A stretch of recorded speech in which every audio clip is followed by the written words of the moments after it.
Educators and teachers are using technology in greater numbers than ever before.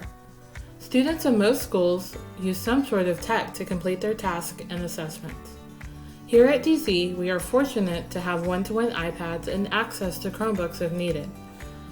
My question for you is, are we using them to their full advantage or as an ends to a mean?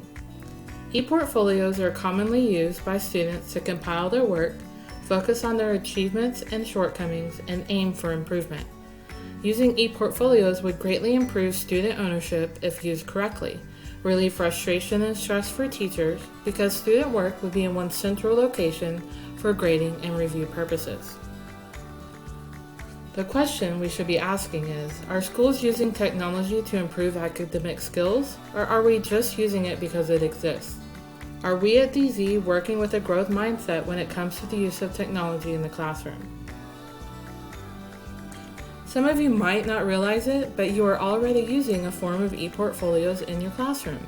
A shared drive, student creating a folder that they place in the drive, bulb, old school binders, Seesaw, Google Slides, Google Sites, Google Classroom, Canvas, etc. I would like to guide you through the process of what ePortfolios are, their benefits, and how to utilize them in your classroom. In an article I read recently, Empowering Knowledge, Building Pedagogy in Online Environments, the authors mentioned something to the effect of how authentic practice arises as students immerse themselves in digital technologies and take on the role of performers in determining which tools are more effective in guiding their learning process.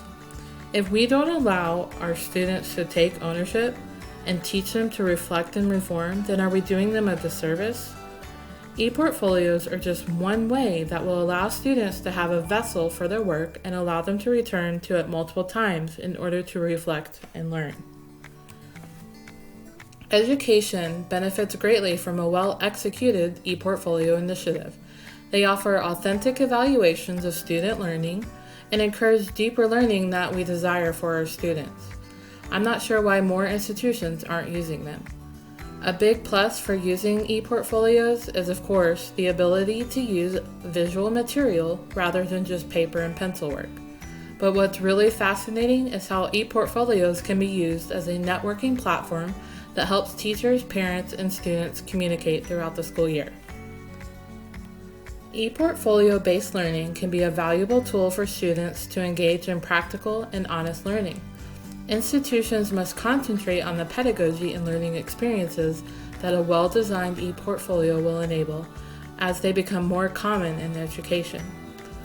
Lack of professional development on ePortfolios and their benefits are gravely needed, and I would like to offer that much-needed PD. Teachers should be encouraged to use ePortfolios as part of their professional development and also as an example to share for their students. Before the end of the year, I would like to form an ePortfolio initiative committee and have our first meeting to discuss our goals, dates of implementation, who all will be involved in this process, what it should and could look like here at DZ, and answer any questions the committee might have about ePortfolios. Thank you for your time.